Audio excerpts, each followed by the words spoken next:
All right, viewers, let's now begin with the shocking, the most bizarre footage which came through. Ajay Misra Teni under immense fire.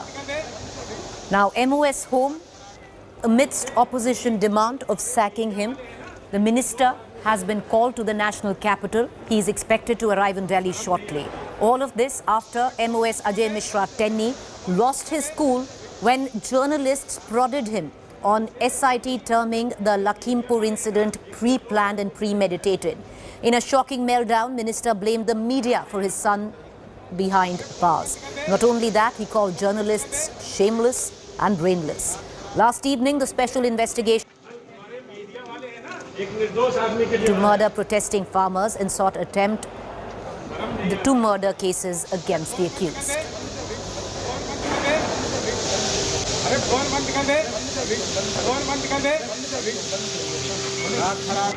ऐसे यही हमारे media वाले हैं ना, एक निर्दोष आदमी के लिए बनाया, शर्म नहीं आती है। अरे फोन बंद कर दे, फोन बंद कर दे। ऐसे यही हमारे मीडिया वाले हैं ना, एक निर्दोष आदमी के लिए बनाया। Colleague Moshmi, who's joining me live for the very latest. Moshmi, you know, there is demand in the parliament of the sacking for the MoS, but the latest visuals where he's completely misbehaved with journalists in Lakhimpur, Kheri, pretty much makes his position untenable. He's been summoned to Delhi. What are the reasons? Absolutely, Preeti. You know, a shocking disregard and disrespect and for questions and journalists there from a minister who is a part of the cabinet of Prime Minister Narendra Modi has given yet another opportunity to the opposition. Rahul Gandhi has shortly tweeted that with such kind of behavior, the opposition will not allow the minister to retain his position, and already the opposition is up in arms against the minister, demanding the sacking of the minister from Prime Minister's cabinet and questioning the silence of the Prime Minister on the entire issue. And with the SIT, you know, observing and stepping up charges as far as the accused are concerned, including the minister's son, it has actually fueled the entire fire. And we've seen several adjournments in the House, Preeti, with Teni in Delhi now. Even Thursday could see a stormy session with the opposition, you know, touching the heat on the government. All right, Moshmi, I appreciate you for joining us. Thank you there. We're going to continue come back to you for more updates on this developing story. But let's now cut across to what played out in Parliament. This is how the sitting MoS home behaved with journalists. We just showed you there. But the heat is on in Parliament as well. Congress President Sonia Gandhi today also chaired a meeting of top opposition leaders on Tuesday, but Mamata-led TMC wasn't invited. The agenda of the meet was to discuss the current political situation and formulate a strategy for the remaining winter session. A meeting of the opposition headed by Mallikarjun Kharge was also held today morning. NCP Chief Sharad Pawar was present in the meeting. India Today has learned that another meeting of Congress MP was chaired by Sonia Gandhi. Sonia also spoke to Maharashtra Chief Minister Uddhav Thackeray over the phone. The conversation lasted for about 15 minutes and both the leaders agreed to come together to strengthen the fight against BJP at the central level. The opposition meeting by Sonia yesterday was seen as an attempt by Congress to show Mamata Banerjee, who is in the principal opposition party. Mamata Banerjee in the past has launched various scathing attacks at the Gandhis directly. In Mumbai, after meeting Aditya Thackeray, Ms. Banerjee had said that UPA is history and Rahul Gandhi only tweets and goes abroad. Listen in to what Mamata Banerjee said.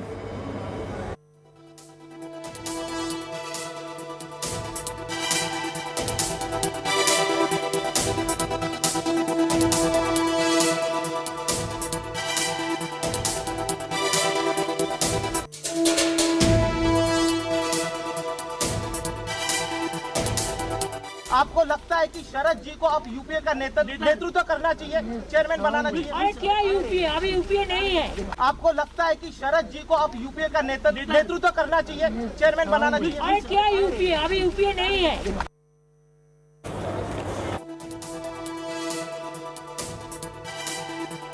Let's cut across to other political reactions coming in. Congress party is the unifying force of the opposition parties, and Mrs. Sonia Gandhi ji has been the force who had walked up to everybody and taken everybody on board. TMC's frustration we can see, because TMC is unable to get any one of their side, and all the opposition parties are united with Congress party, and in the floor also we are together with the 14 parties. कल शाम का जो meeting का बात आप कर रहे हैं सोनिया गांधी की रेसिडेंस पे, उसमें तो बहुत सारे अपोजिशन लीडर भी नहीं थे, तो पूरा अपोजिशन का मीटिंग नहीं था।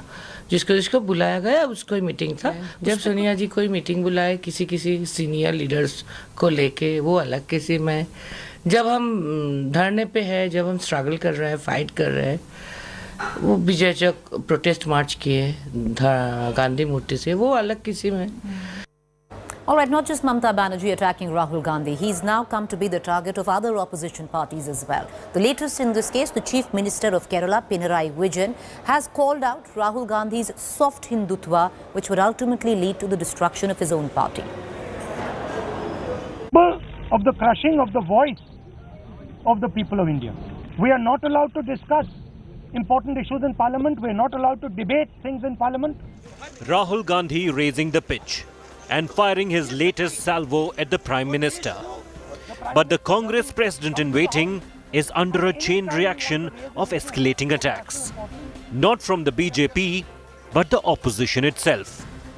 With fast-paced rumblings of an anti-Modi front, the man consistently at the receiving end is Rahul Gandhi. It started last week with Mamata's direct offensive on Rahul Gandhi, saying that a Neta who spends so much time abroad cannot be effective on home turf. A jibe apparently invoking Rahul's recent 3-week vacation in the United Kingdom. Then came a blow from Mamata's political strategist, a man who had almost joined the Congress party just months ago. Will and stamina and determination to stay put till it happens.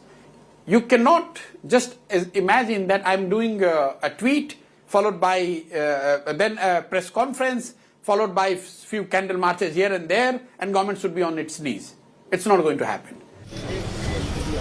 If this wasn't bad enough, Rahul Gandhi has now come under attack from Kerala Chief Minister and CPM strongman Pinarayi Vijayan, a regional chieftain from a party that the Congress confusingly battled in Kerala yet teamed up with in Bengal. ഇപ്പോൾ ഏറ്റവും ഒടുവിൽ രാഹുൽ ഗാന്ധിയുടെ പ്രസ്താവന വന്നു. അദ്ദേഹം കോൺഗ്രസിന്റെ വലിയൊരു പരിപാടി എന്ന രീതിയിൽ സംഘടിപ്പിച്ച ജയ്പൂർ റാലിയിലാണ് ഒരു ഹിന്ദു ഗവൺമെന്റ് എന്ന ആശയം മുന്നോട്ട് വച്ചിരിക്കുന്നത്. ഹിന്ദുത്വത്തെ എതിർക്കാനാണ് എന്നാണ്. ഇത് നേരത്തെ മുതൽ കോൺഗ്രസ് സ്വീകരിച്ചു വരുന്ന മൃദു ഹിന്ദുത്വ സമീപനത്തിന്റെ ഭാഗമാണ്. മതനിരപേക്ഷത സംരക്ഷിക്കപ്പെടണമെങ്കിൽ വർഗീയതയോട് വിട്ടുവീഴ്ചയില്ലാതെ നിലപാട് സ്വീകരിക്കണം. In another swipe at Rahul, Pinarayi's dream of a Congress-Mukt regional front was symbolically endorsed today by Telangana Chief Minister and TRS Chief KCR. By meeting and breaking bread with DMK Chief MK Stalin, the two southern sons appeared to be signalling regional power. The meeting is especially hurtful to Rahul Gandhi, given that KCR had belligerently attacked Rahul Gandhi, calling him a buffoon in the run-up to 2019 for Rahul's decision to tie up with KCR's nemesis Chandrababu Naidu. And finally, the BJP's principal challenger in the upcoming UP election, Akhilesh Yadav of the Samajwadi Party, has shuddered at the thought of burning his fingers again by allying with Rahul's Congress, following the UP के लड़के disaster. Samajwadi party ने कहा है कि जो अनुभव party को रहा है पिछले गठबंधनों से, अब उस तरह का कोई गठबंधन राष्ट्रीय पार्टी से नहीं करने जा रही है। अच्छा अनुभव नहीं रहा। वो समाजवादी पार्टी ने जो गठबंधन किया उसका परिणाम और अनुभव ठीक नहीं रहा। The Congress is indispensable from any credible anti-BJP plan for 2024. The movements are plainly visible. Pockets of vocal support still remain. हम सब 12 दिनों से महात्मा गांधी जी के चरणों में बैठे थे और आज दूसरे गांधी के साथ चलकर हम यहाँ तक आए हैं। अभी हम देखेंगे कि उसमें कितना है दम, हम लड़ेंगे और लड़ते रहेंगे। But the continuing series of damaging attacks from so-called friendly forces will need an emergency response. And the Congress will need to get a fix on why its heir apparent has become the larger opposition's target number one.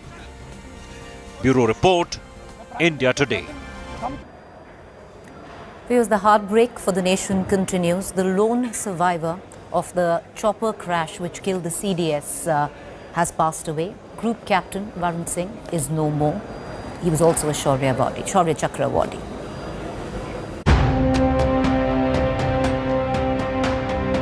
Heartbreak for the nation. India loses another brave heart that we'd all been praying for. The lone survivor of the devastating Kunur chopper crash, Group Captain Varun Singh, has breathed his last. Shattering 1 billion prayers for his recovery. Rescued from the burning wreckage of the December 8th chopper accident, the Group Captain had suffered grievous burn injuries. He had been airlifted to the Air Force Command Hospital in Bengaluru from Wellington. Despite advanced medical care, life support, skin grafts, and battling for life for 7 long days, the extent of his injuries had proven too much for the brave heart to surmount. Prime Minister Narendra Modi, top dignitaries, and the Indian Air Force mourned the tragic loss. Modi said Group Captain Varun Singh had served the nation with pride, valor, and utmost professionalism, and his rich service to the nation would never be forgotten. Group captain Varun Singh हम सब के बीच में नहीं रहे। हम सब जानते हैं कि वो देश सेवा में हमेशा तल्लीन रहे और उनका वह एक्सीडेंट के पश्चात जीवन से के लिए जूझ रहे थे और दुख भरी खबर हमको मिली। मैं ईश्वर से प्रार्थना करता हूं कि भगवान उनकी आत्मा को शांति दे।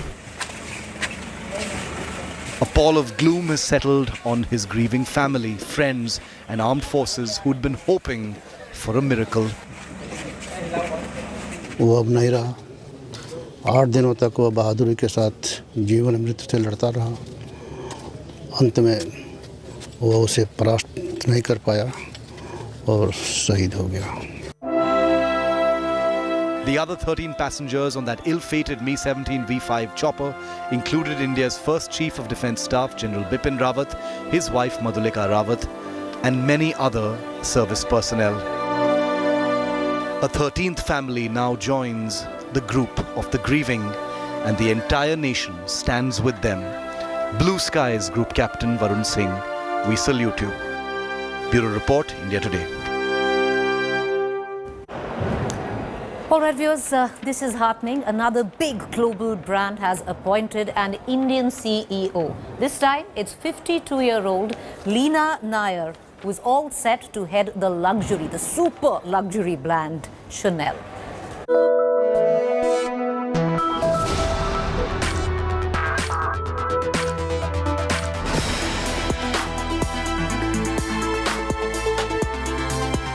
It's one of the world's biggest luxury brands with a global value of $13.2 billion. Known for its tweed suits, quilted handbags, and the No. 5 fragrance, French fashion house Chanel is synonymous with opulence. And from 2022, the group will have an Indian origin woman as its boss. Leena Nair is set to lead Chanel as its newly appointed global CEO. Leena was the first female and youngest ever Chief Human Resources Officer of FMCG major Unilever.